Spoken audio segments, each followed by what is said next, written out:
Over here, Dolly. Come on. Free to join its own kind, this dolphin has chosen human companionship. Tell me, are you good? Good girl. Good girl, Dolly. Come on. Yeah, are you a pretty girl? Pretty girl. Aren't you a pretty...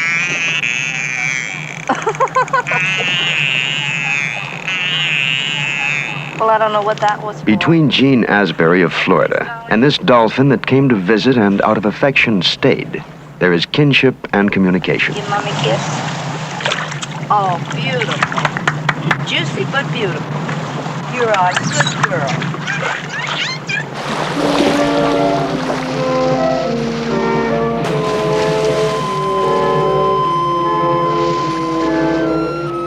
We are familiar with the trained dolphin, those put on display, taught to mimic the human voice and to respond to man's signals and applause. But there are great herds of dolphins still living in freedom. Too swift to be easily observed, little is known about the dolphin in the wild. Now, in the dolphin's natural domain, Captain Cousteau and divers of Calypso would explore the continuing relationship between man and dolphin, a relationship that has inspired philosophers and poets from the beginning of recorded time.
In pursuit of dolphins, Calypso cruises the waters of the Strait of Gibraltar, off the coast of Spain.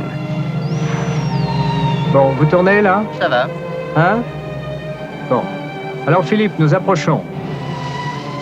As they approach a dolphin herd, Captain Cousteau alerts the crew to prepare for filming.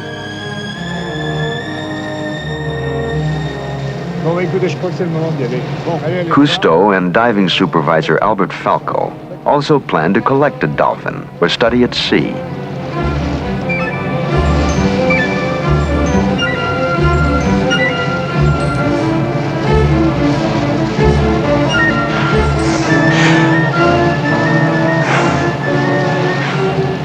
Filming free dolphins is a challenge. They are too swift for divers to approach them. They never stay behind or alongside a ship, but they are attracted to the bow as to a magnet. To Calypso, we have attached an extension with an underwater camera aimed backward toward the nose of the ship. We hope the extension camera will reveal dolphins swimming head-on, never before achieved on film. Meanwhile, frolicking hitchhikers come from all directions, but the main herd continues to outrun the ship, its underwater camera boom, and all other protruding contraptions. Ah oui, il y en a d'autres qui arrivent, je les vois. Vous les apercevez sur les... As skipper Philippe Sereau pursues them, Cousteau fears that the new extension camera might frighten the dolphins away. Alors viens. But the system devised by underwater cameraman Yves Omer works. Now, for the first time, front view shots of dolphins swimming freely toward camera. Là, ça y va. Regardez ça. Ça y est, ils ont piqué. Presque sans bouger. Là, voilà. Another camera, mounted on the hull, reveals dolphins venturing between the bow and the extension camera.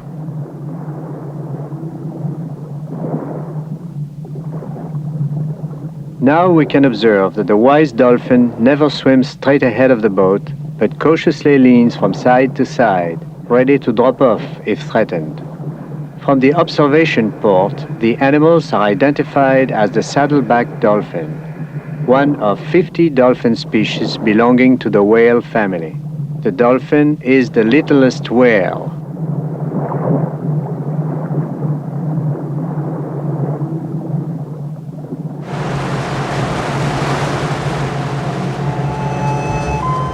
Ever since they guided the vessels of the earliest settlers to Crete, more than 3,000 years BC, dolphins have accompanied ships. Are they in quest of man's friendship, or do they merely come to play?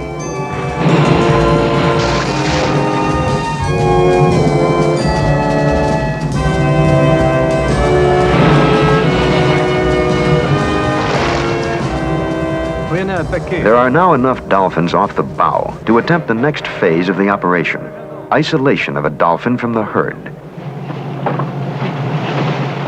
Falco is to be the captor. He hurries into position on the platform directly above the dolphins, riding the bow wave on starboard. Ça y est, je l'ai.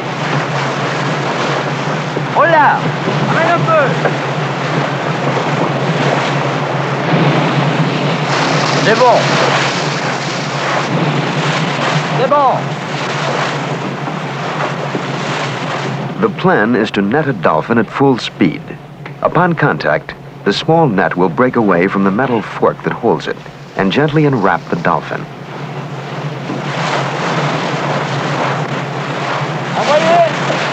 A buoy with a line attached is tossed to the crew in the Zodiac.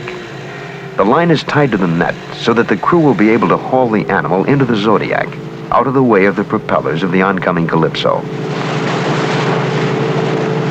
In the rising sea, the Zodiac has difficulty keeping up with its mothership. Zodiac de plage avant, vous pouvez y aller, dès que vous êtes paré, on attend que vous, là. C'est gros, ça? Il est là, mais toujours là-bas à côté. Ça, c'est trop petit. Dolphins generally cruise at 8 or 10 knots, but are capable of bursts of speed up to 35 miles an hour. Continually changing course, they are elusive targets. Falco must carefully pick his dolphin and throw the net immediately ahead of it so that he does not hit the dolphin with the net's metal fork.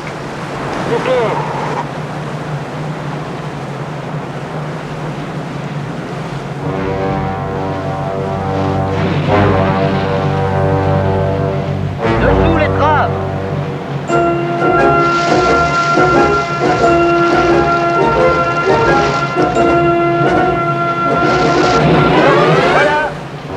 It's a miss. They will have to quickly retrieve the fork and try again before the herd is scattered. On l'a raté. On recommence.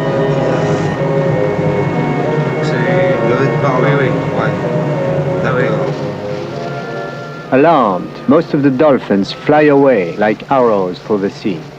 It is impossible to pursue them. But luckily, a few have chosen to remain, riding our bow.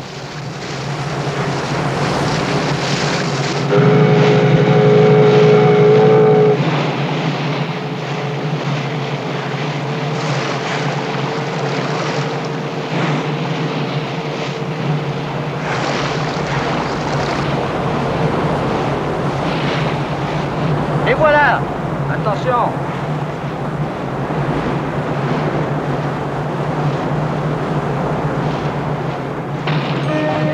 The throw is good. Calypso is stopped to avoid hitting the entangled dolphin. Doucement.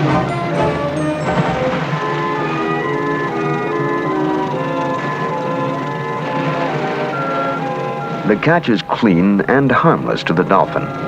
It is now up to the men in the Zodiac to slowly haul in and calm this highly sensitive creature. Our dolphin is bewildered and gives up easily to man. In ancient times, it was believed that dolphins were once men. Within their talented flippers are all the bones of our human hands. And I wonder about her brain, as large as ours, and in some ways superior. We appear to be fundamentally equal, but can we ever communicate? Attention. Doucement.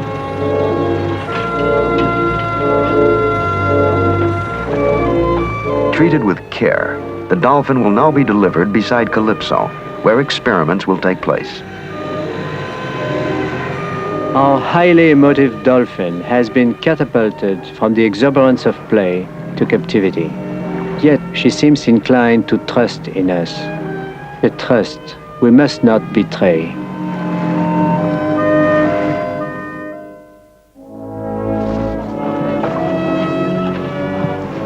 Men of the Calypso lower a specially designed pool. Instead of taking the dolphin to a laboratory's concrete tank, Captain Cousteau and scientists will conduct their experiments right here, in the dolphin's natural environment, the ocean of its origin. Albert Falco will be the dolphin's guide and companion in the pool. If it is to be receptive to experiments, Falco must win the trust of the dolphin, now in shock. Soft of voice and touch, Bernard Delamotte passes the inert body to Falco.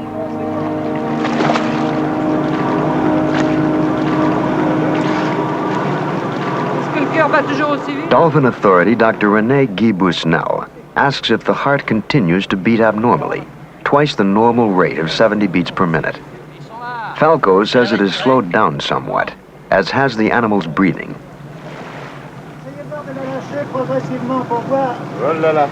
Falco dares not let the dolphin submerge before all returns to normal. It could inhale seawater through its blowhole and drown. Busnel, who will supervise the experiments, cautions that it will be some minutes before the dolphin is all right.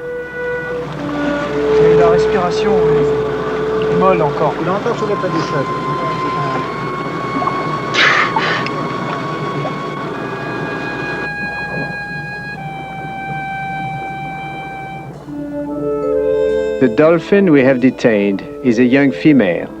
Warm-blooded herself, she's reassured by the touch of another warm mammal.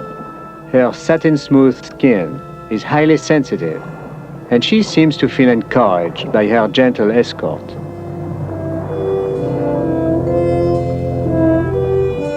Falco shows the dolphin the net.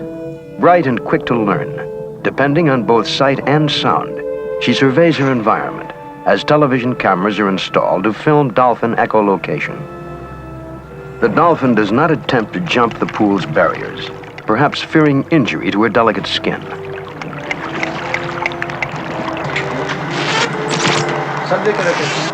Aboard Calypso, we have the opportunity to record the clicking sounds of the dolphin's echolocation sonar system, as well as the whistlings. Analyzing the signals on an oscilloscope and matching these to television pictures of the animal, we are able to establish an audiovisual record of behavior patterns. The dolphin emits acoustic trains of clicks from 2 air sacs in her forehead. Sweeping her head in a scanning motion, she hears reflected echoes of her clicks and thus locates all obstacles in her way.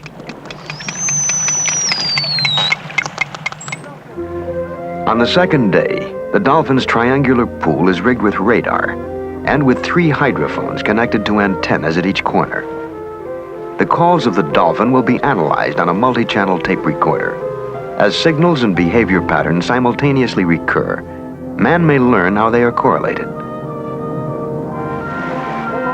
So that the noise of the ship's props and generators will not interfere with the recording of the dolphin's vocalization, Calypso departs, leaving the dolphin behind.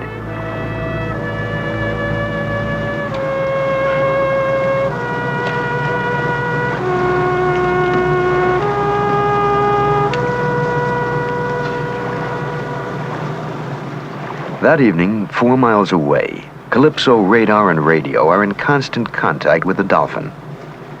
For Dr. Alban Zietzik and his animal acoustics experts, the reception is perfect, as the isolated young female calls in the night.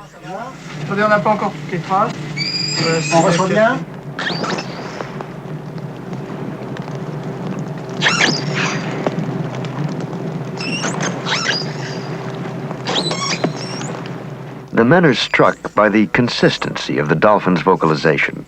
and the emotional quality of her cries. C'est la sortie enregistrement que nous avons. C'est la sortie enregistrement, exactement.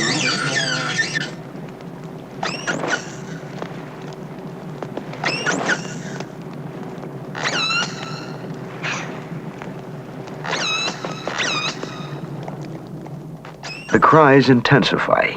They are like those of a wounded animal.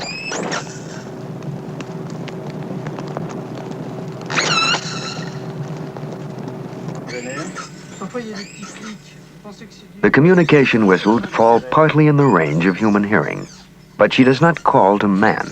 She is calling to her missing herd.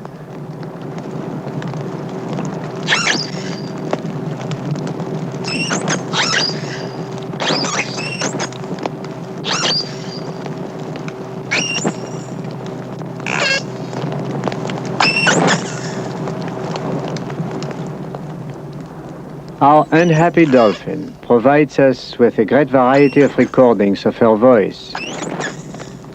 Her lonely calls will not go unheeded. Voilà les poissons. Oui. Ce sont des petits maquereaux. At dawn, Calypso returns. After the dolphin's night of distress, Falco would comfort Babille, the talkative one, with small mackerel, her favorite food.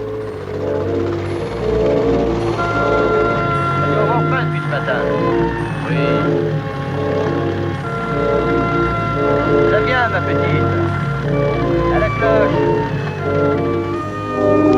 Ok, allez, on y va. Ne donne pas ça. Non, voilà, très beau. Voilà.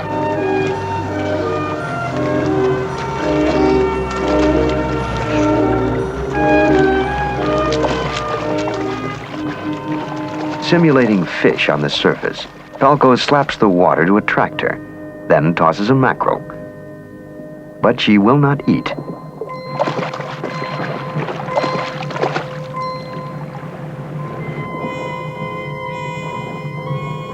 She has also grown silent.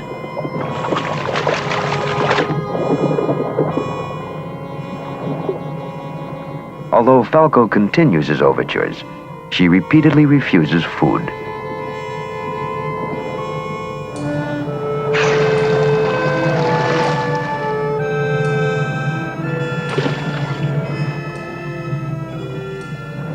Dolphins are social animals and have been known to starve themselves to death when deprived of company. We will bring our lonely lady a male companion. Plans for the introduction of a companion dolphin are postponed as a storm gathers. The female in the pool will be in grave danger. Delamotte and Falco must rescue her. If the dolphin becomes entangled in the wave-tossed net, she will be unable to surface to breathe and will suffocate.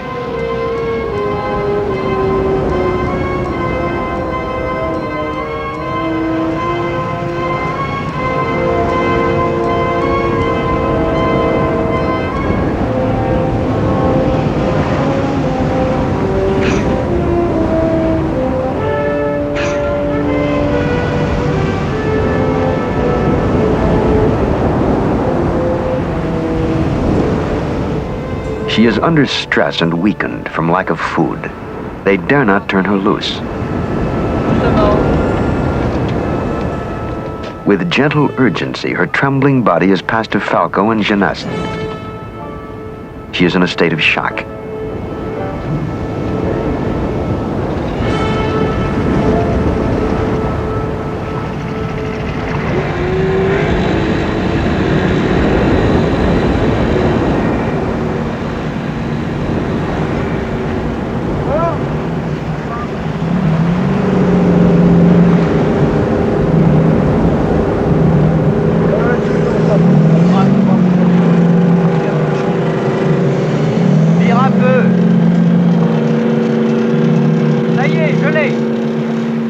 Carefully, the dolphin is brought aboard, each man reaching out, eager to help, for we are all gravely worried.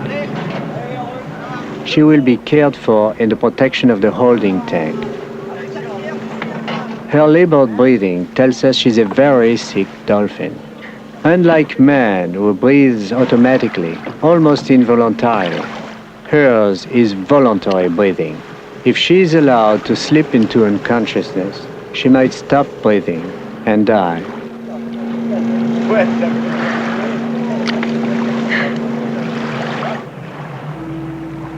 Glucose serum is fed into the starving animal. She is also dehydrated. Her fragile skin is kept wet to avoid cracking, and she is tranquilized by voice and touch.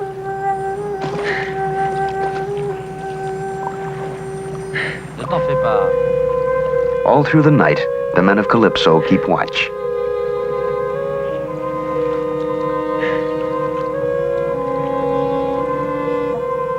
By dawn, the young female is out of shock. But now she must take solid food to survive. Falco and Delamat are closest to her. They will patiently encourage her to eat. Allons, il faut manger. Tu es belle. Tu es belle, ma fille.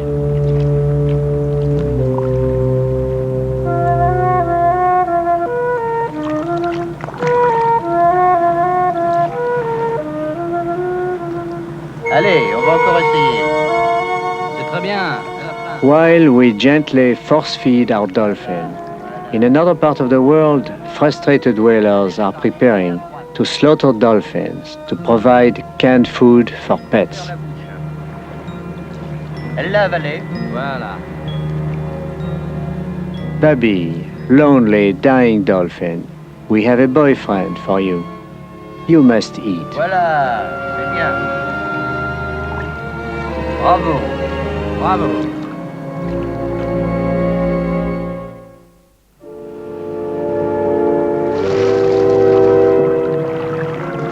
The young female is again in her pool.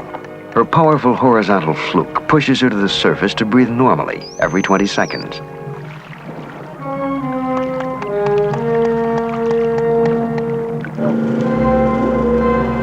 According to plan, a young male is lowered into the pool to keep her company.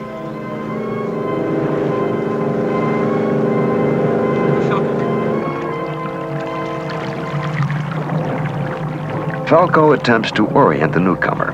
The female, who knows the net, intervenes to guide her companion around the pool herself, utilizing body contact and vocalization. Babil, the talkative one, long silent, has now fully recovered. There is a deep-seated maternal instinct in the female dolphin. Early Greeks and Romans knew this and called her species Delphis, meaning womb. After she mates, she will give birth to a single pup.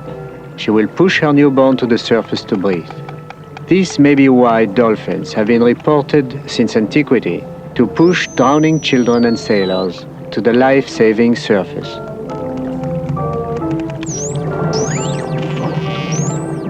Happily transformed by the presence of a male companion, the female talks to him, touches him, guides him. They swim side by side, their body movements in harmony.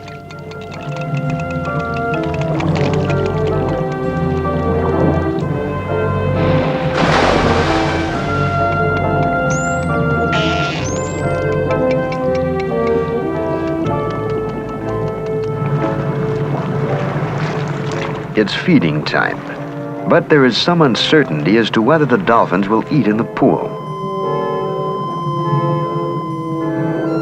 Content now, the young female is first to take food, and the newcomer follows her example.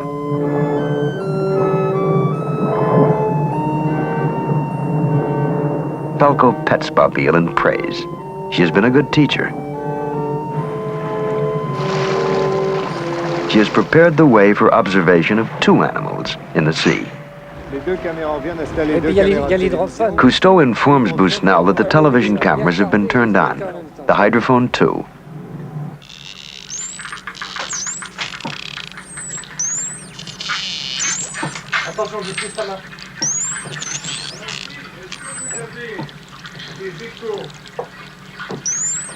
Oui, commandant, il y a beaucoup d'échos, d'écholocation et d'essoufflement. Bon, ben on va voir.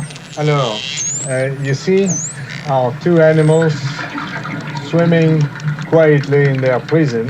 Oh, they look absolutely normal. Yes. And they are absolutely not stressed. Now what do we hear on the microphone? We hear clicking and whistling. And sometimes you see, when we have the animal on the screen, the bubbles who are expelled from the blowhole. And they are doing, like exactly like that. That is during the whistling. And the whistling is mostly used for what we call social communication. And what I suggest is to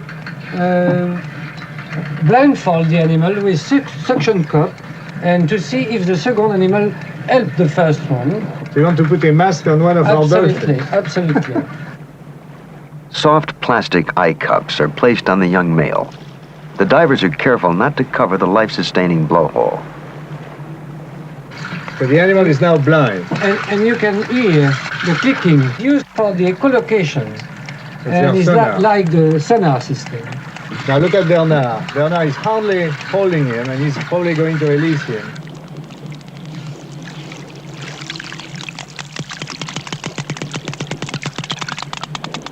The click trains range from low audible frequencies to supersonic signals, 10 times higher than man can hear. Here he is. Yes. He's gone exactly as if he had nothing. The ears of the dolphin, once those of a hairy land animal, have been reduced through streamlining to tiny pinholes. During auditory scanning, the dolphin receives echoes basically through the lower jaw. A strong echo on one side indicates the location of the net. The blindfolded male is also definitely being assisted by the whistling female, who continues to tell him where the net is. For this reason, Busnel now orders the female removed from the pool. For the duration of one experiment at least, her blindfolded companion will be left on his own.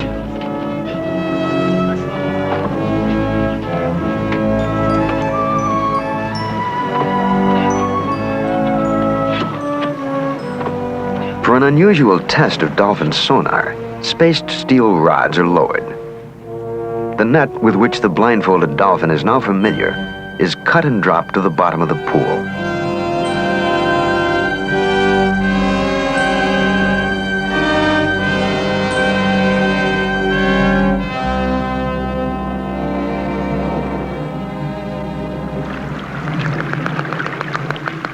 Seeing by sound, the blindfolded dolphin uses his computer brain, much faster than man's, to locate and identify. Although he cannot see these steel rods, his sonar scans and locates them one by one. Since the dolphin's delicate skin is easily injured, he is reluctant to attempt escape by squeezing through the steel barriers he has discovered.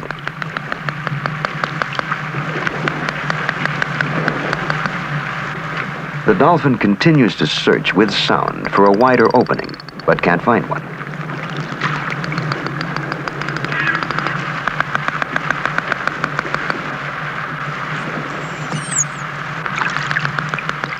It is these echoes in the underwater wilderness, the dolphin's sophisticated sonar, that has come to the aid of mankind.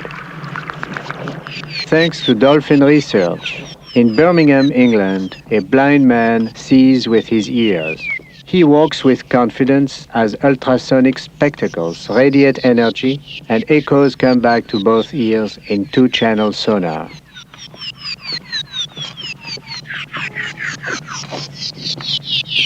People and parking meters, patterns of sound carry these pictures to his mind, and the eyes of the blind are opened by the dolphin's world of sound.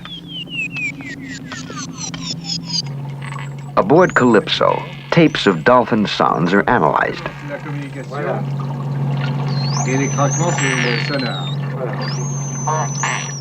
Dolphins communicate with each other by whistling.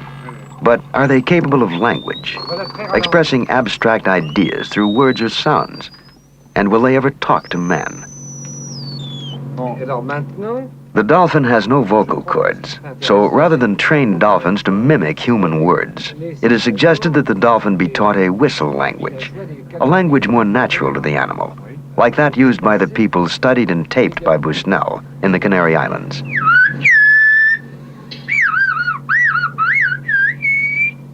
The modulations of whistling dolphins are in the same range as the Canary Island whistle people. Parce que c'est des dauphins, mais n'oubliez pas que les dauphins, je vous le ralentis. Across the steep volcanic cliffs of Gamara, language is not spoken, but whistled. The terrain is so precipitous that people of the Canary Islands converse with bird-like calls.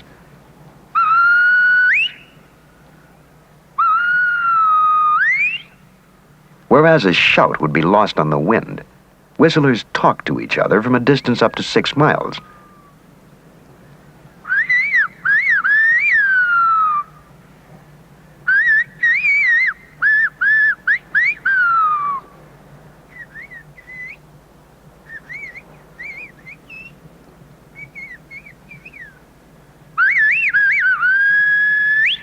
Servando, in the village, asks Alinio on the mountain to relay a message to his wife, Philomena. Alinio says he will, and turns to call to Philomena, a shepherdess tending sheep in the hills.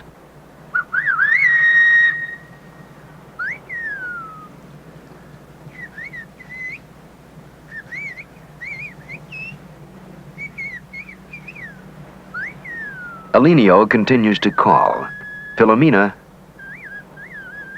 Alinio calling Philomena.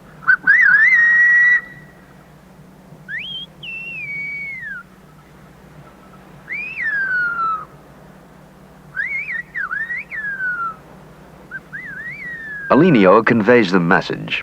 Her husband would like her to buy some bread on her way home this evening. In contrast to the female dolphin, this is a woman of few words. It was tempting to hypothesize that human whistlers and dolphins could learn to converse. Alas, exhaustive computer analysis proved conclusively that it was impossible. But is language really essential to every type of communication?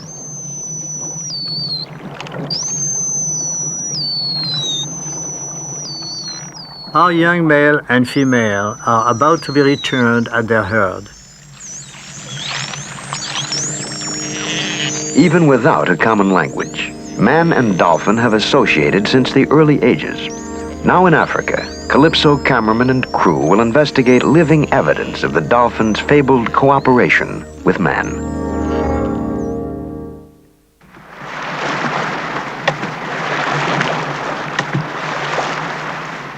In Mauritania, northwest Africa, a sound of centuries, beckoning dolphins to the aid of man.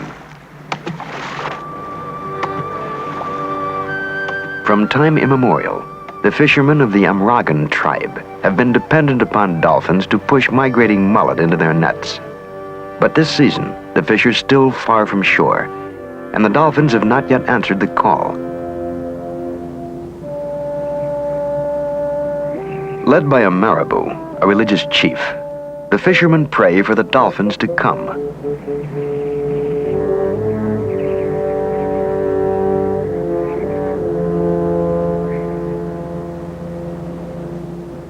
Their nets are dry, but enshrined in mythology is the dolphin's willingness to serve both gods and men.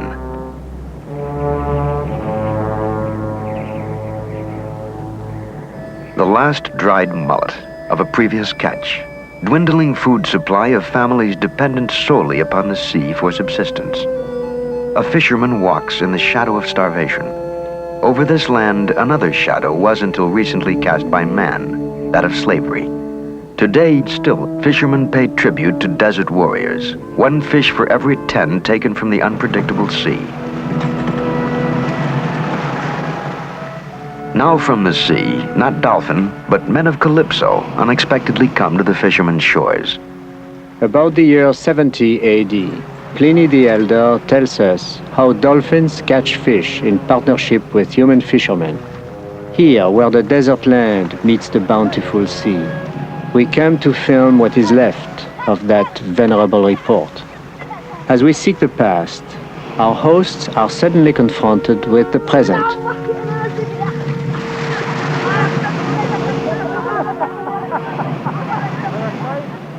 Tribesmen are puzzled by the wetsuit of Jean-Claire Riant, in texture so very much like that of the missing dolphin.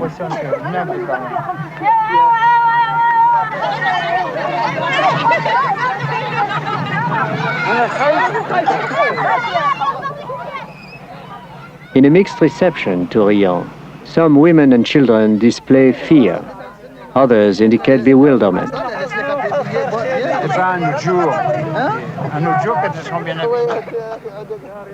Our interpreter tells Riant the people are not so much afraid of him as they are curious, questioning whether or not he's a normal man.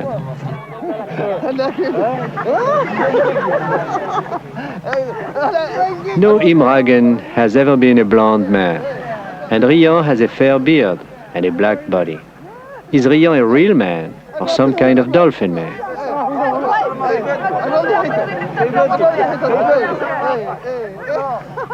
The male dolphin has his reproductive organs within the abdominal cavity for streamlining. What about Riant? He has the beard of a man. What about the rest of him?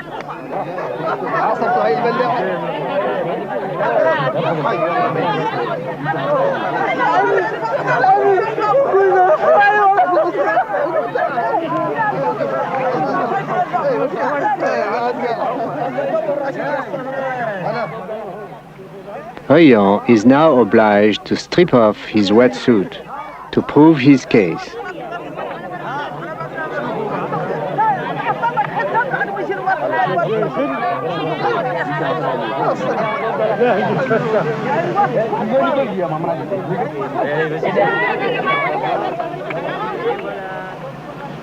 Riant is, after all, a mere mortal.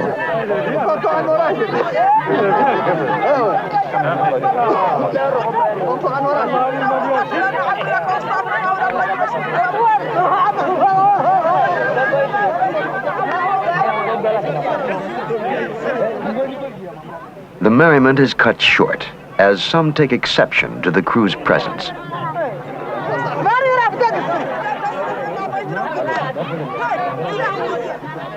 Some feel the presence of strangers might somehow continue to keep the dolphins away.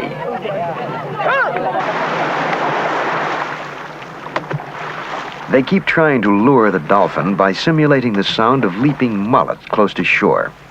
Changes in the color of the sea indicate mullet are still migrating. But where are the dolphins?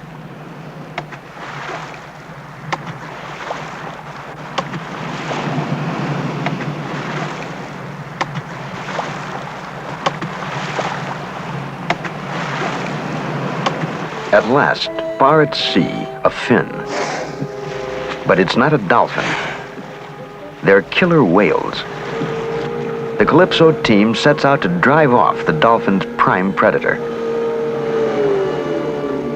Dolphins flee in terror when they see the great sword-like dorsal fin or hear the powerful underwater whistle of the killer whale.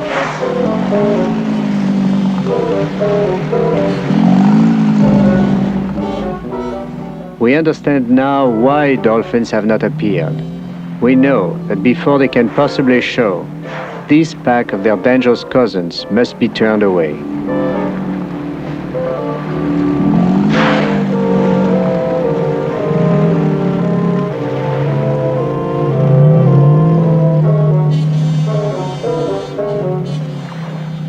Up to this time, we have been somewhat skeptical about the dolphins' voluntary cooperation with the fishermen of Mauritania. But now, as the killer whales depart, we find ourselves actively involved in that legend.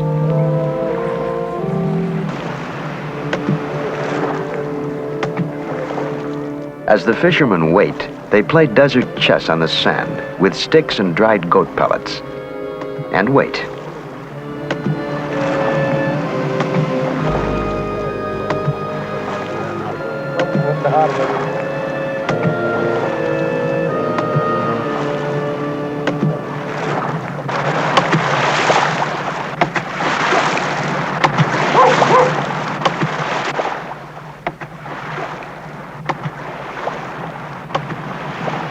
And still they wait.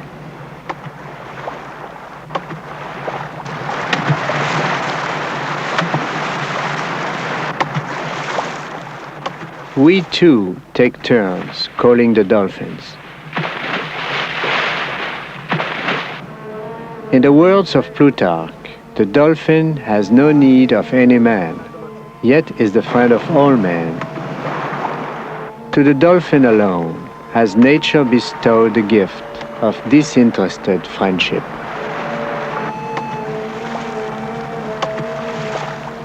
And still, for evidence of this friendship, an anxious camera crew and stoic fishermen wait.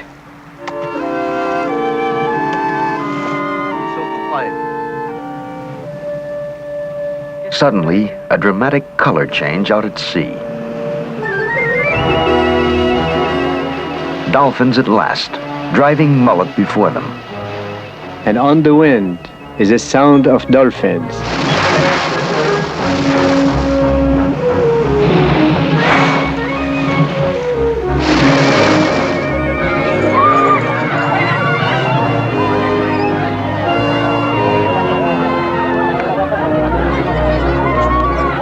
Calypso cameramen will have to make quick decisions to capture the lightning raid of these climax predators.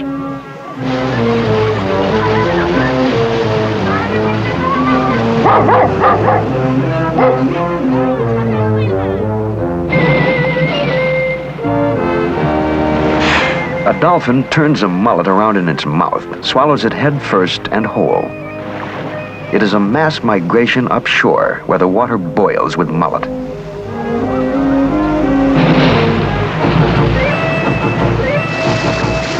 Swift dolphin encircle mullet, bunching them into violent explosions.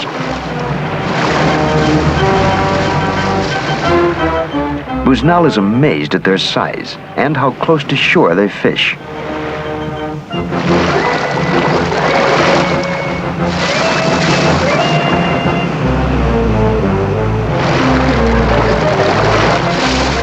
Corralled mullet are driven toward the fishermen, now joyously entering the water with their nets.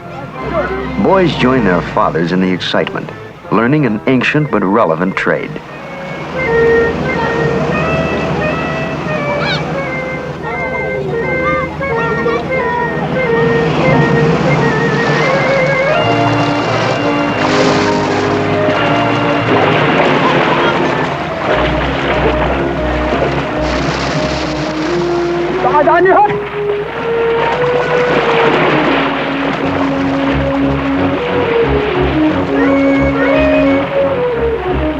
In murky water, dolphins cannot see.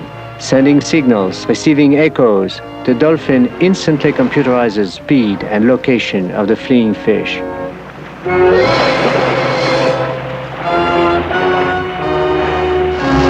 The hunting dolphins encircle and drive great schools of mullet into the fishermen's gill nets.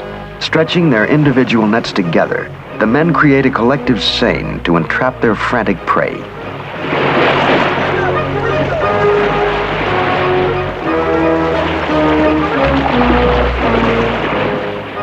Yves Omer attempts to photograph the action underwater.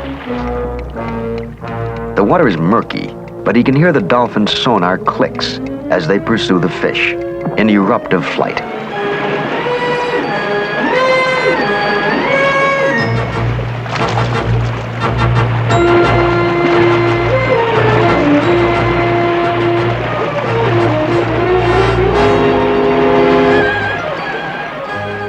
What is for man a vital windfall is for the dolphin a gluttonous orgy.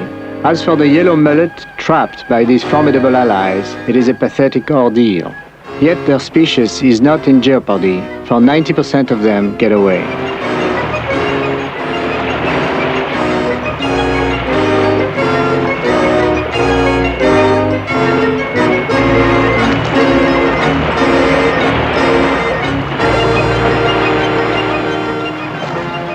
In this spectacular display of interspecies cooperation, has the dolphin traveled all the way from the open sea just to help man by driving these fish into his nets?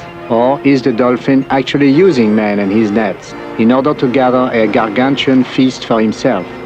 Plutarch's disinterested friendship between man and dolphin, like happy marriages, should not be overanalyzed. Rewarding enough in a good partnership, if both sides get their share.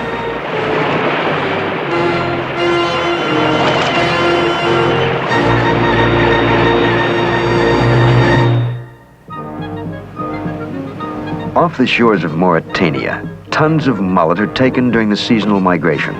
Women will clean and dry the catch, and the highly prized roe will be sold in Mediterranean marketplaces. For the fishermen who waited so long, gill nets are now heavy with harvest, thanks to the dolphins who answered their call.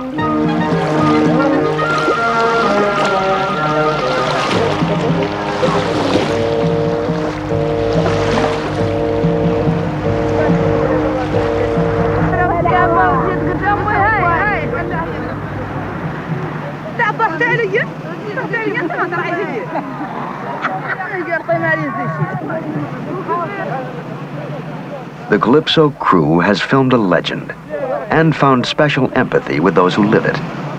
Dolphins may never talk to man, but in Mauritania, brought together by the dolphin, man talks to man. Tu vois, je suis la même couleur presque. C'est ça.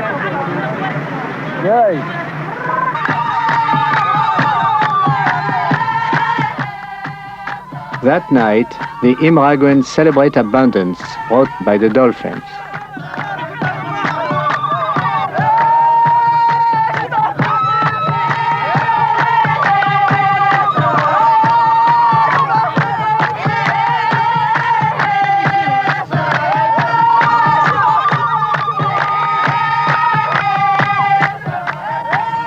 Songs and dances are human expressions of joy. Dolphins too are capable of joy, and we wonder if they also celebrate. We know the swift and clever dolphin has no problem finding his daily food without the help of man. Most of his time is spent in leisure, traveling thousands of miles, leading an intricate social and emotional life. Diving maybe 4 million times in a 40-year lifespan, sometimes as deep as 1,000 feet. And playing too. Playing all day long. As man himself returns to the ocean, his best friend remains the dolphin, living spirit of the sea.